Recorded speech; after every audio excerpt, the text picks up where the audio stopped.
Hello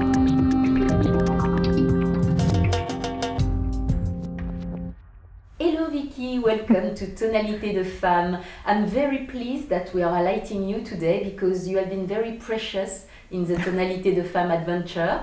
Holly, Natalie and some other natural outstanding women are very close to you. So first of all, tell us about your 50th birthday, which you celebrated not so long ago in Grenada. No. Well, I decided several years ago that my birthday is the end of March, and it definitely had to be in the sun when I turned 50. And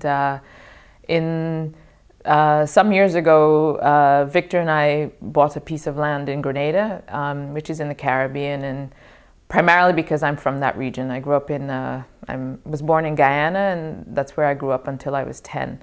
And so I love the Caribbean. I was just really surprised and felt really great because actually a lot of my friends came, and it was really the perfect holiday.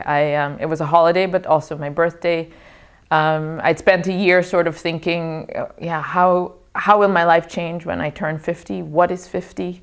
I wanted to be able to wear a bikini when I turned 50. Not quite sure I did, thanks to my friend Caroline, but it's still an ongoing project. But more importantly, we were there.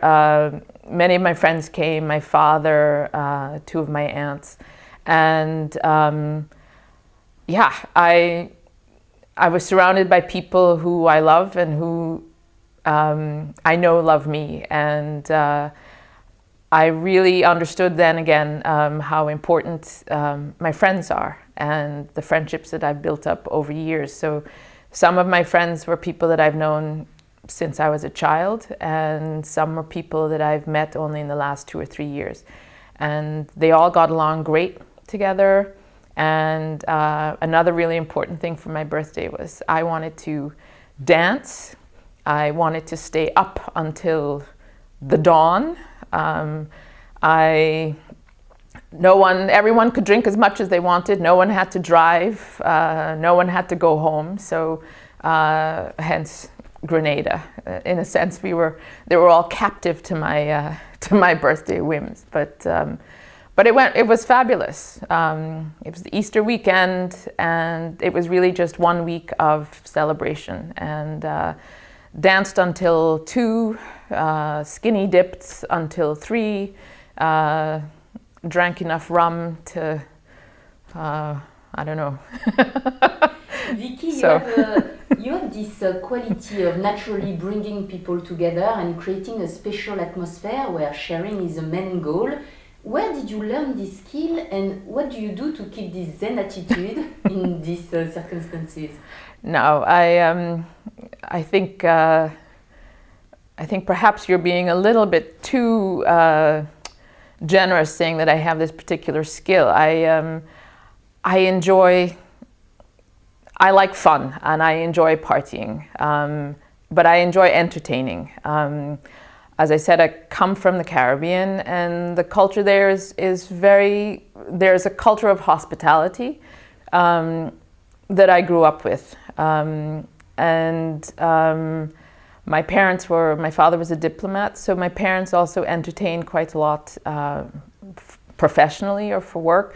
So that's the environment I grew up in, and in a sense that's always been important to me. I really enjoy bringing people together. I like, perhaps I get bored of my own company, so I like to organize things so that people come together, and I see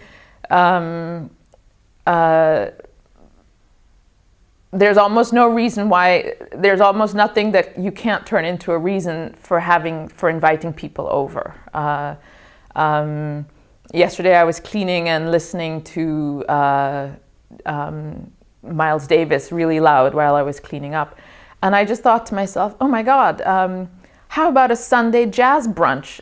And that's because my parents used to do this when I was a child, and it sort of gives me a good feeling, and I think, well, other people must have that too. And then I think the other thing is, for a couple of years I worked at a summer camp in New York for, basically it was for young people who came to this camp for 2 weeks they all came from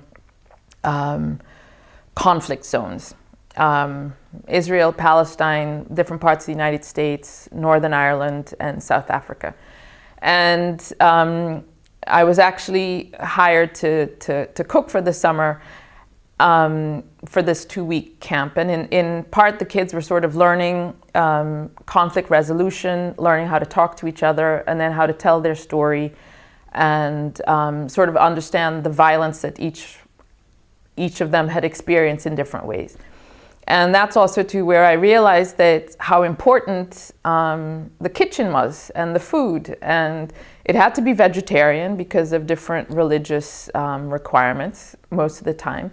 So we're talking about 16, 17-year-olds who, some of them had never seen a vegetable, and these different cultural differences. But it made me realize how important it is when people actually sit down and they have to talk. So you sit down and you talk over a meal. That's what I learned from my parents. My father, the entertaining that my parents did was also sitting down with people that you had differences with, but then over a meal you come to an agreement, or you at least come to some kind of mutual respect. Please, could you give us an insight into your professional life? You have your own catering company working between Europe and America.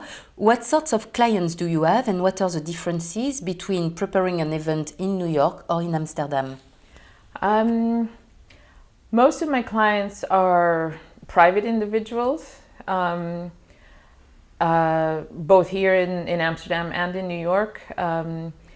My work in New York is primarily clients that I've had from the time that I started, so that if I am in New York, I'll let them know that I'm coming, and often they'll agree to do something, or they might, if they would like to do something special, they might contact me here, and then I'll go to New York. Here in the Netherlands, I do have some business clients. So organizations or companies that I work for on a more regular basis.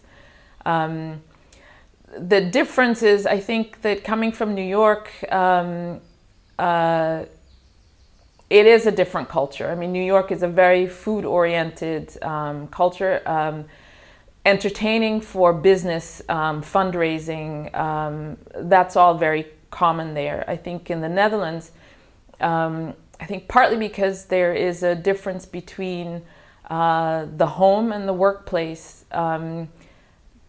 Businesses or people don't entertain for business reasons at home. In general, if that's happening, they'll go to a restaurant. I think also what sometimes surprised me when I always meet a client beforehand to discuss what they like, what kind of atmosphere they'd like to create. And here I've found it sort of funny that, particularly when I'm talking to women, that there is almost always a sort of an apology in this is why we have to hire you. And I think that on some level there is something that is sort of Calvinistic about Dutch culture, that the idea of hiring a caterer like me, who is, someone who's going to come into your home and make a dinner and clean up and set it up, that seems an extravagance. And I think very often, particularly private individuals, feel like there's a sort of an extravagance that they have to explain. And I almost get the sense that they're apologizing to me that they have to hire me. I'm like, well, this is my work. I actually, I'd like for you to hire me. So I think that's a difference. And so here, very often, the kind of catering that I do usually has to be a very special event. So what I'm interested in doing now, and I have been for a little while, is sort of playing on this whole notion of the supper club, which has become very popular in the last few years in London and in New York, and also here in Amsterdam, the Huiskamer restaurant. I'm sort of developing my own version of that, which is, I started a year ago and I called it Vikki does Momofuku. And Momofuku is a restaurant in New York. The chef is David Chang. And ultimately, I bought the cookbook, and I really liked the aesthetic of the cookbook, and it got me excited about cooking that particular kind of food. And then I thought, you know, Vikki does Momofuku, it's got a ring to it.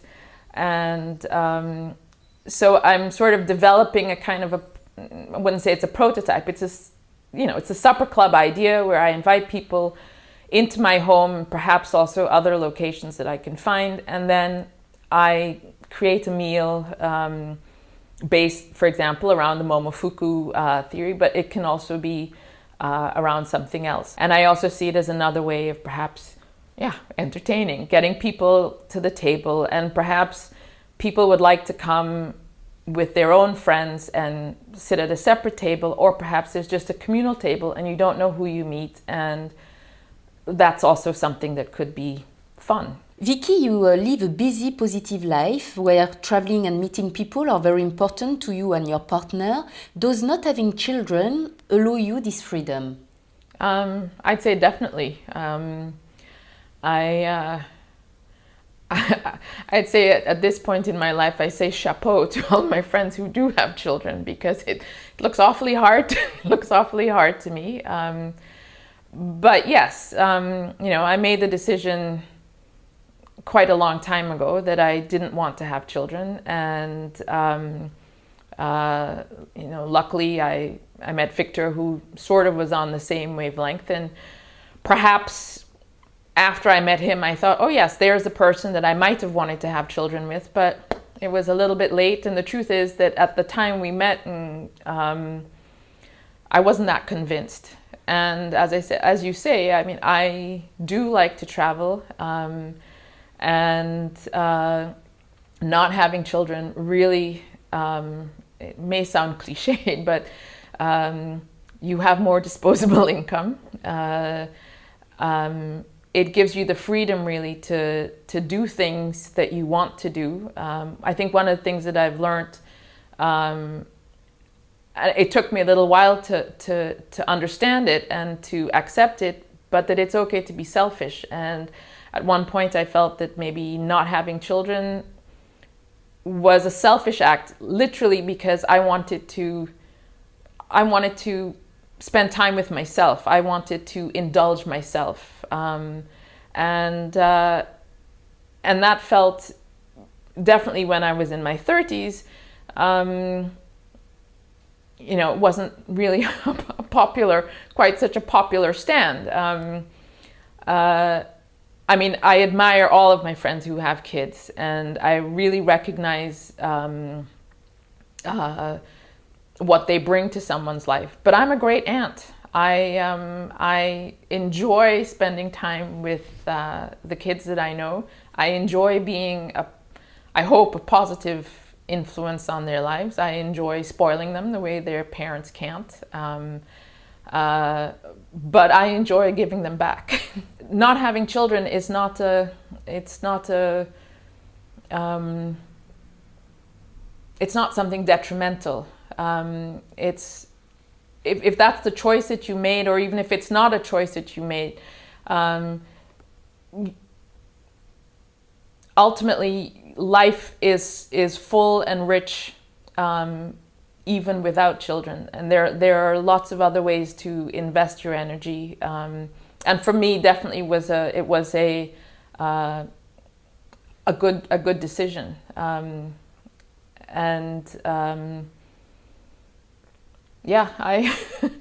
I think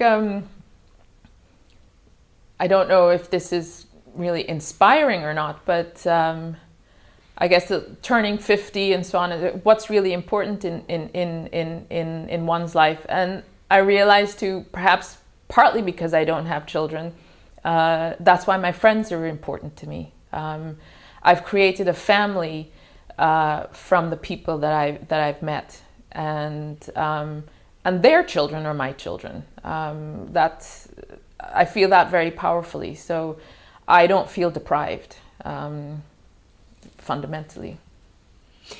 Please, Vikki, for the benefit of all of us who are a little lost as soon as we have to cook for more than 10 people, could you give us the recipe for one starter which is easy to do, good with friends and affordable? No. Potato pancakes. It's cheap, it's easy, and it's affordable. It's a potato, grated. I have a food processor. I would say I don't understand people who can live without one, but basically you grate a potato. 2 potatoes will allow you enough, 3 potatoes for enough potato pancakes. Grate that, add a little chopped onion, perhaps a little garlic, any herb you like, thyme, rosemary. Add a little bit of flour, 1 tablespoonful of flour, an egg. Put that together. Fry them with a little. Each pancake is about a tablespoon. Fry those. Blot them on paper towels. Top them with little sour cream, some chopped chives, some caviar, little smoked salmon, hoppake.